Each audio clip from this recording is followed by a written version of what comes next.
Sometimes when life just gets too boring, you have to do something stupid just to spice it up. And I really came to that conclusion in this past year, I guess. I just turned 19. I mean, technically it was yesterday, but still.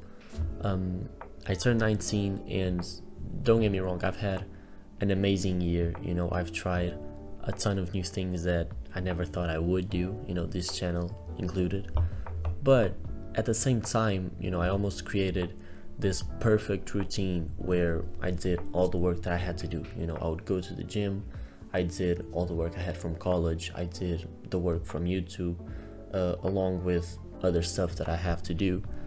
But what I realized is that, sure, I got a lot of stuff done, but it was almost as if I became a slave to my own routine, where, 1 week would go by and nothing special would happen. It was like every week was just a copy of the previous week. And I mean, it kind of I started to wonder, basically, like this. Sure, I'm doing a lot of progress in what I want to progress in, but at the same time, I feel like I'm just not enjoying my youth. And I feel like that's a common problem that a lot of people have, especially ambitious young people. If you're like me, you want to get ahead in your younger years, you want to do a lot of work, but you also want to enjoy your youth. So I think, looking back on this past year while I was 18, I believe the one thing that I lacked the most was I didn't take enough risk. And what I mean by that is, it's relatively easy to make a week or a day feel special. Doesn't mean that you have to completely go out of your routine, but call a friend and mark a lunch, or just go to a gym at a different hour. Just going a slightly off of your normal routine will immediately make your day feel different, feel special. And I've just come to realize that this past year I was always inside my shell. I very rarely left my comfort zone, if you will.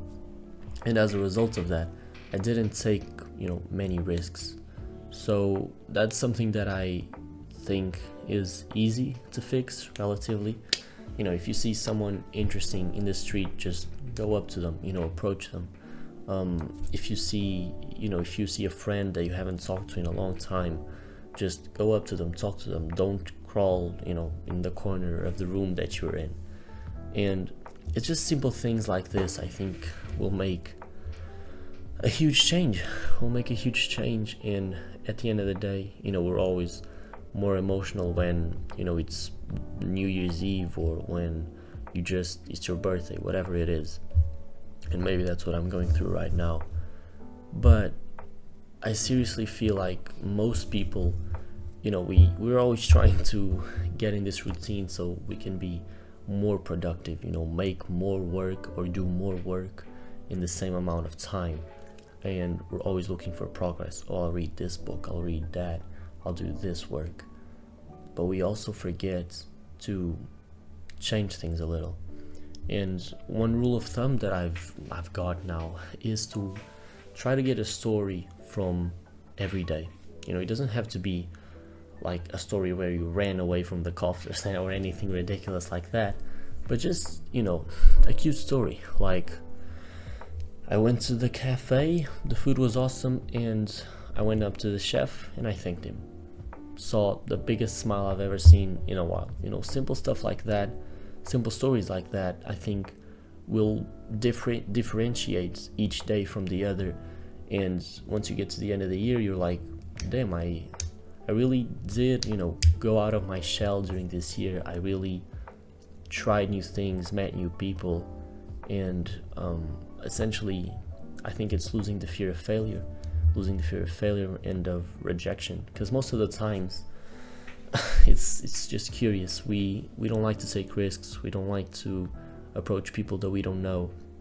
By 99% of the times that we approach someone we don't know, as long as you don't have like bad intentions, people are completely, chill out unless they're having a really, really bad day. So I don't see why we have this almost like pre-built fear of approaching people that we don't know, and of steering away from our routine. And by the way, there's nothing wrong with having 3 months of just hard work where you follow your routine, but I think the trap is, as I said in the beginning of the video, when you become a slave to your own routine. And I realized this because I was talking to someone that's very close to me, and they were just telling me that lately I hadn't been sharing a lot from what was happening in my life. And I just told them, yeah, but that's because there's just not really a lot to share. I'm always working. I tell them like, okay, yeah, I went to college today, and I had classes, then I did some work on YouTube, and I went to the gym, and basically do that 5 times a week, and then on the weekend train or do YouTube or study, whatever it is.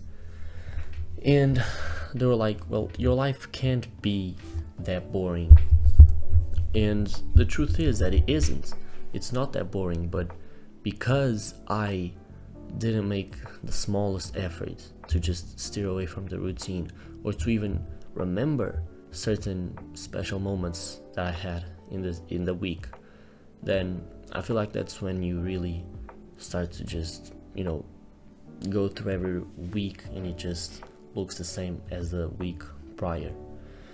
So yeah, that was just a little message that I had.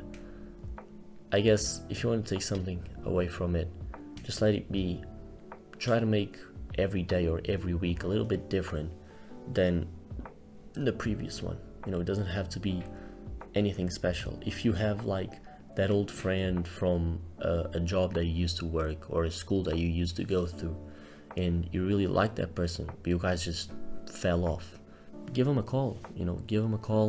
Set up a lunch. Doesn't have to be, you don't have to be like embarrassed. We have this it's like an irrational fear, but once you really start to see the world as just a place where you are and you can curate your reality, then yeah, I think that's when the most changes start to happen, and when you become the happiest version of yourself. But yeah, I've rambled for way too long already, and as always, I hope you enjoyed the video. I hope you got something out of it. I know it was a bit different today, no cuts, but I felt like I needed to get this off my chest. As always, I'll catch you in the next one. Love you.